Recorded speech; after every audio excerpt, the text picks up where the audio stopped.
Hey guys, today I am doing an unboxing video on the Scharfpro Vertical Spiralizer.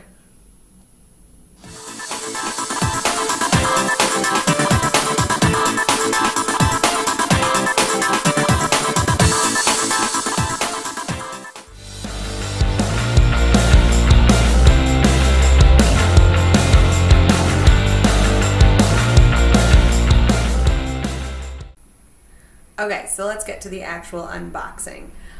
First off, here is the box. So as you can see, it is the Scharfpro Vertical Spiralizer. It slices, spiralizes, and shreds, and it has the actual blade that is just built into it in order to do the slicing, and then two different sized blades which do the spiralizing and the shredding, I believe.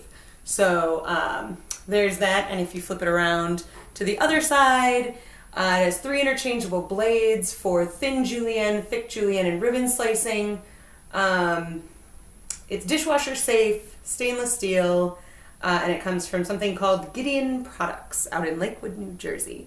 And then this matches the first one that I showed you, and the back features include three stainless steel interchangeable blades for thin julienne, thick julienne, and ribbon slicing, a lockable mechanism ensuring stable operation, easy release knob which lets you effortlessly swap vegetables, easy to change blades which are stored in built-in compartment, non-skid base keeping the unit in place and secure on your counter, detachable parts for easy cleaning, 2-quart container which catches food for mess-free preparation. Oh, so the container is 2 quarts.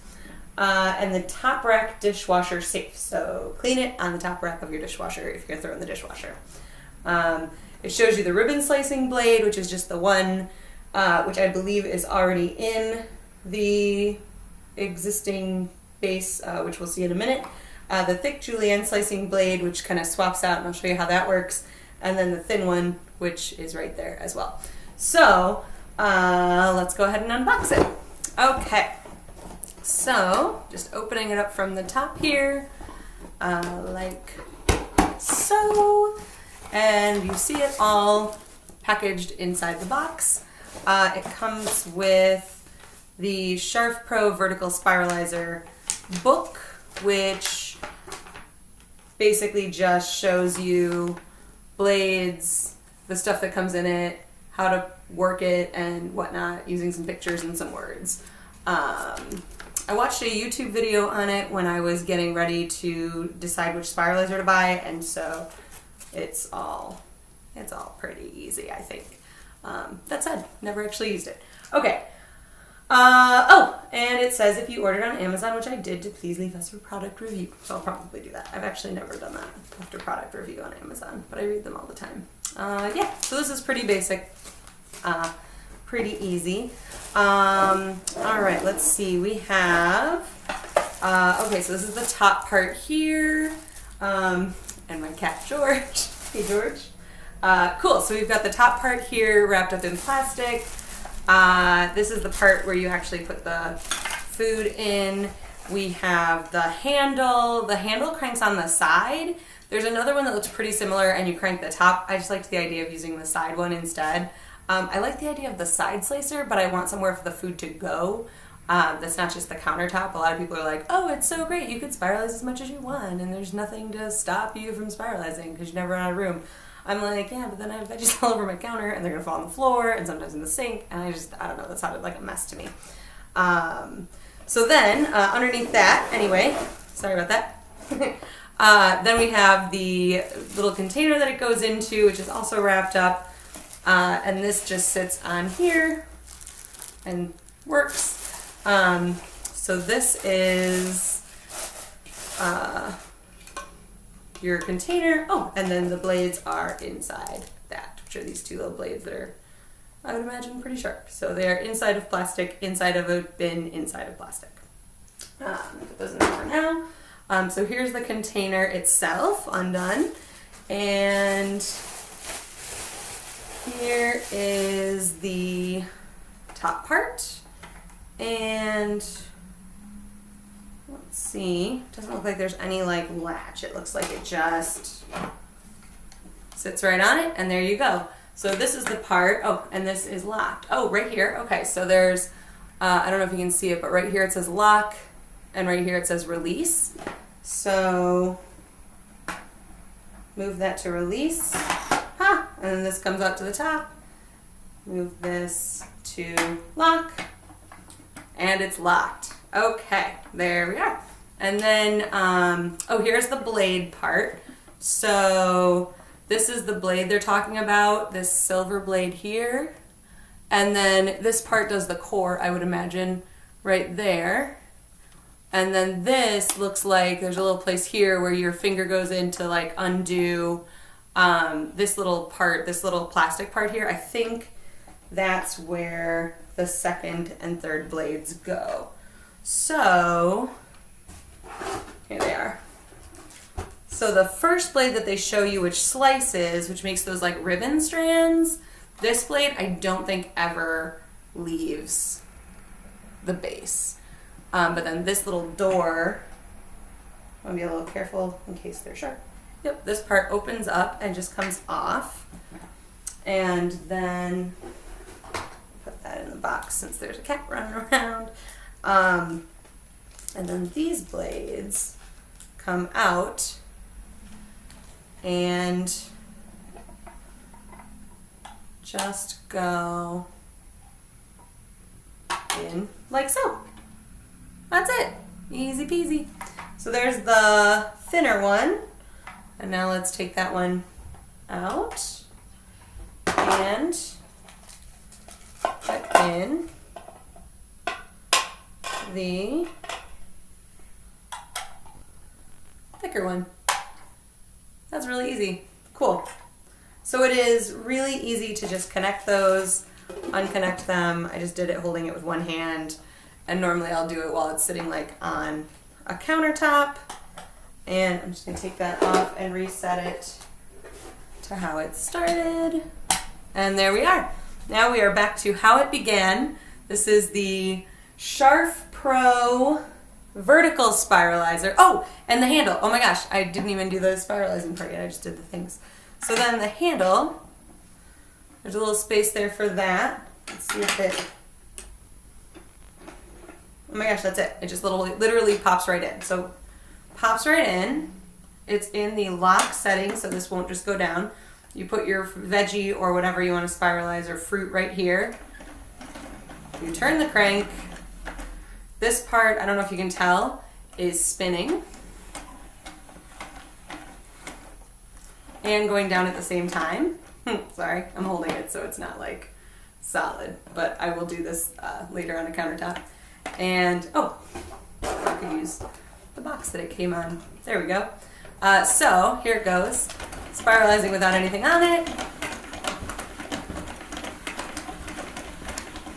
It just cranks and goes down.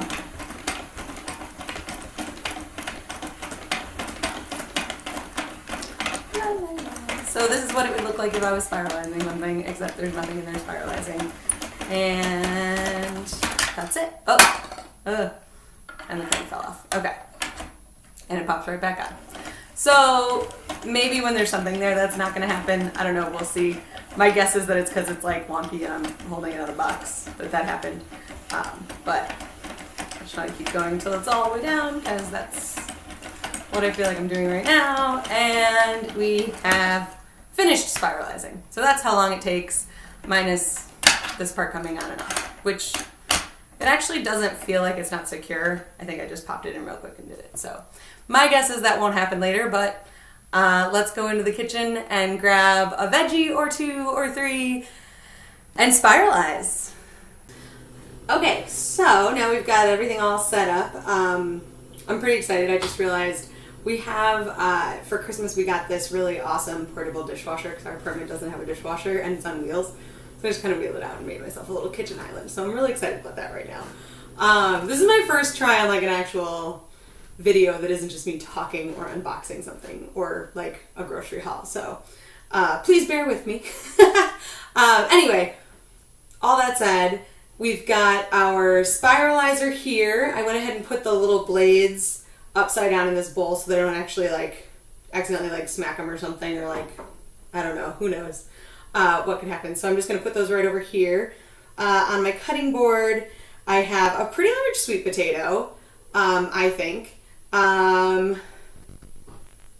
Yeah, I don't really have too much. Oh, I can put it like next to a coffee cup. Let me grab one of those. Cool. Okay, so this is just a regular sized coffee mug to give you a little bit of a guide there. So the sweet potato that I'm going to cut is about the same height as, actually, is this weird? Boom. If you cut things to the actual size of a coffee mug, it looks like it will fit almost exactly where you want it. So a little bit bigger than that is allowed. I tested it out a little bit. I just sliced off the ends of the sweet potato because those always look a little weird to me, and ended up having to do this little piece as well that I cut off, which is super small, which I'll just probably dice and toss in with everything anyway. But for the sake of like knowing how big something can be, pretty large sweet potato, size of a coffee mug is what will fit. Then for the zucchini, once I started doing the same thing to the zucchini, I realized I probably should have just chopped it in half and done like half and half. Same thing, it's about the size of a coffee mug. I did end up, in order to get it to fit, instead of just, because I just sliced off the ends to start, ended up having to slice that much off in order for it to fit. So again, should have just chopped off the ends and then cut it in half, or just cut it in half and like tried to stick the ends on it. But I've never done this before. This is my first time, so we'll see what happens. I usually just use that hand spiralizer, so this is pretty cool. And then an apple, which I haven't cut at all because I'm curious if I can. It's got a core mechanism, which I don't know if it's big enough to core an actual apple. But maybe it's exactly what you need to core an apple. I don't know. I've never tried. I always just sliced them up by hand, or using one of those little press down things. So we'll see. But I didn't do anything to it. I just like put it just like this. So I'm gonna let it core and do its thing, and may or may not be a big old mess. So first we're gonna start with the ribbons. That's what I'm gonna do the sweet potato for. One of my big things was I wanted something that can cut sweet potatoes or something stronger, because the hand spiralizer I've been using is the Vegetti, and it's good for things like zucchini, cucumber, not so much apples. Also, it's, I think, too small for an apple. And then your hand is like in with the blade. I mean, it's got like a little outside thing where you can keep doing this, but then it's got like this much that doesn't get spiralized, and I think that's, I don't know. Anyway, this is my upgrade, and I'm hoping it works. So here we go. We'll just let's place this part in here. Oh, I will release it because I think that's probably the best way to kind of press it down. There. Cool. And then I will lock it. And now we're just gonna do this. This should be making ribbon slices. Oh, it fell off.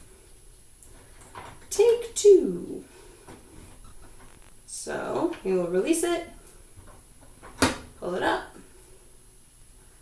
Maybe we'll do this side instead and lock it.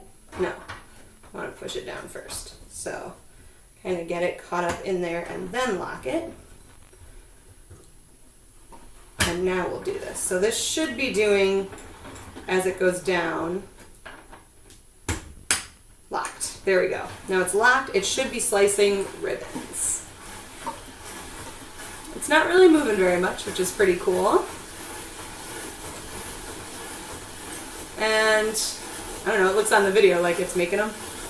I can't really see much from above.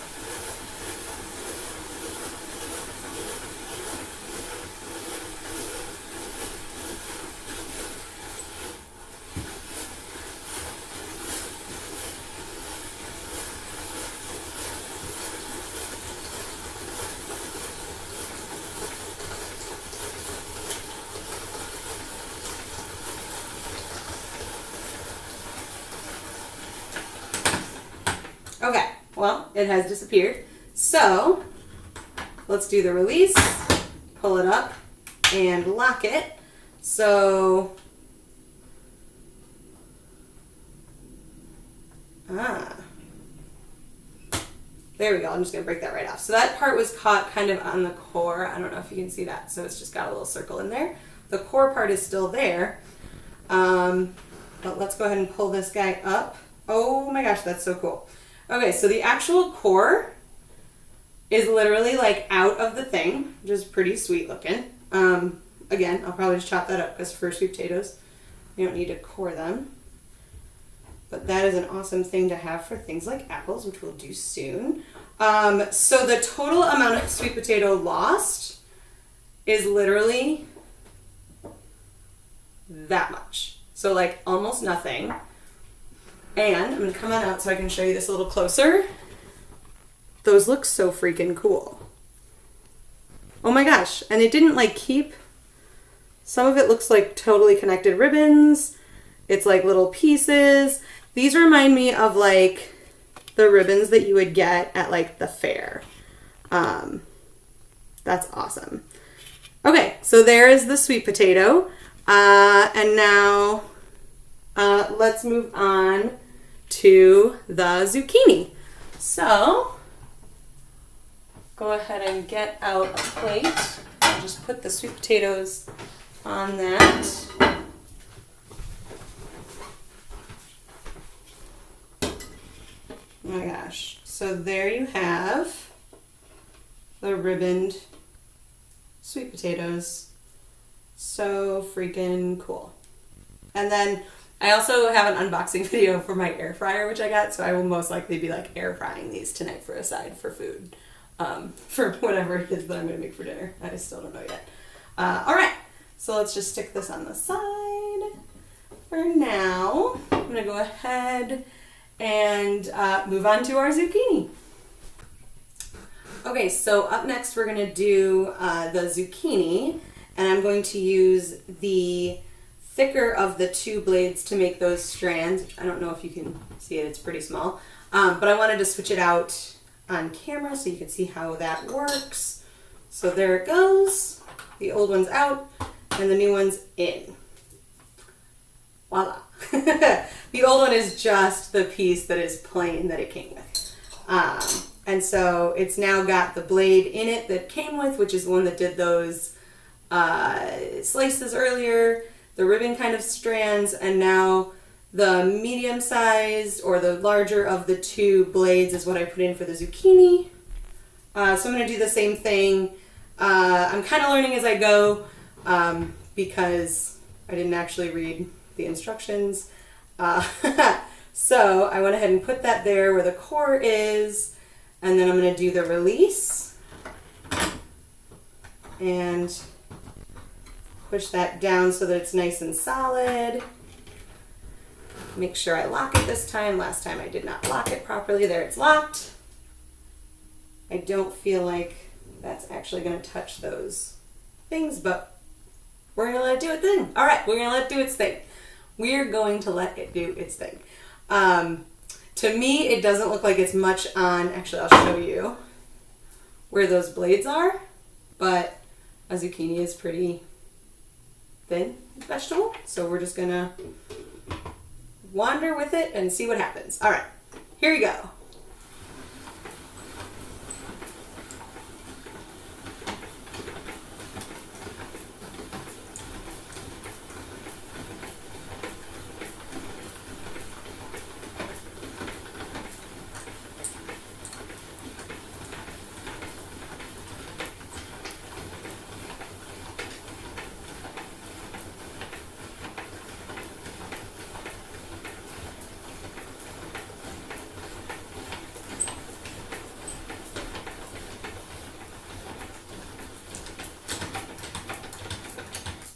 All right, there's a zucchini. So now we will release it, undo it, lock it, and let's just go ahead and pull this guy off. So this is what's left of the zucchini. It's just got the middle core here, and the little edge is about the same amount as the sweet potato. That's just the difference between this part and the bottom when it's finished leaves, I have no idea. Measurements are terrible. I'm not going to guess that much. So that's how much of a zucchini is left plus this little middle part. And the ribbon things themselves, oh my gosh, this is freaking cool. Okay, so as far as the spirals go, that's what you get. So it's like, and it's all connected and like really cool looking. And these are way cooler spirals than I get by hand. So there's that. And then I've got this plate ready to go because I learned from my last section of this video that it's better to put it out on a plate so you can see. There it is. So, oh my gosh, that is so cool looking. So there's little spirals, which can now be noodles for whatever, salads, a little veggie pasta swap. I mean, I don't know, they're just cool looking. You'd probably fry those up too, I don't know. Whatever you want to do with them. They're just freaking cool. Okay, so there's that. So there's the zucchini. In between the videos, I just rinse this off and then go to the next fruit or veggie. So I'll be back in just a second so we can see what happens with an apple. Hey guys! So I just did the entire apple thing without videotaping it. And I don't have another apple. So I'm gonna go ahead and just let you know that the thin blade works just as good as the other two blades. It was just as cool. It was amazing. Imagine that I did this one and then did it again but with an apple. Just so you know, I flipped it upside down so that I could put the stem in this little part that does the coring because I thought that would kind of guide it. And then it did great. It did, and it used all of the apple except this much. The whole rest of the apple got used. And let me go ahead and show that to you now. The teeny tiny little strands look like this. They look super, super good. And they smell so amazing. So, just a quick recap. Apologies again for not videotaping the apple one. But, so we've got these thick sort of ribbon strands that we did with the sweet potato, which worked wonderfully. And nothing went crazy. It totally handled the sweet potato like it was anything. And then these strands for the zucchini, which are those like medium strands. And then these teeny tiny little strands for the apple. I'm going to hold two of these up so you can kind of see. And look how freaking long they are. That's so cool. So this is the difference in the zucchini strand and the apple strand. It's not much, but like if I were making a pasta out of veggies, I normally go with this size just because I feel like this size cooks down a lot. But if I'm doing like a salad, I do this size because then I'm not cooking it. Okay, so I highly recommend this thing. It is the Scharfpro Vertical Spiralizer. Comes with this little 2-quart container, which was amazing because everything is all contained where it needs to be. The only cleanup is to toss it in my dishwasher. It would also be super easy to clean. The only thing that I think I would be a little nervous about are these blades, but because it's dishwasher safe, I will just toss those in the dishwasher and let it do its thing. Also, depending on what you're doing, you could probably just rinse these in like a little warm soapy water and then not have to like put your hands on the blades. What else? I think that's about it. I'm super excited about this thing, guys. I'm so excited. So tonight I'll be making something with sweet potatoes and zucchini with apple something as a dessert. If you have any ideas for recipes that include those things, please let me know because I will totally do this again. If I have a recipe for it, I'll just make sweet potatoes and zucchini all day long. And I would just like to point out that in the amount of time it would have normally taken me to like chop a sweet potato, this thing let me slice a sweet potato, a zucchini, and an apple for the first time with no like knowledge of how it really works and make a YouTube video, and I think that's freaking awesome. So, including the weird video that I didn't hit record on. So yeah, let me know what you think. If you have the Scharfpro Vertical Spiralizer, let me know. Let me know if there's anything you've run into. If you have any spiralizing recipes that you love, let me know down below in the comments. And if you want to see more of these videos, like this video, and I will go ahead and make more. I'm really enjoying the unboxing gadgets thing. I don't think I'm always going to be able to like buy stuff, so I'll probably turn this into like, I don't know, maybe I'll do some recipes at some point, because now that I have this little setup with this movable countertop space, maybe I'll do some of that. So yeah, anyway, like the video if you liked it, subscribe to the channel if you want to see more, comment below if you have anything to say. Thank you so much for being with me on my first hanging out in the kitchen doing something other than vlogging video, and thank you for spending time with me so I could make this more than just a simple unboxing. I'm done. I'm rambling. Have a great night or a great day, depending on how things are going for you, and I will see you next time. Bye!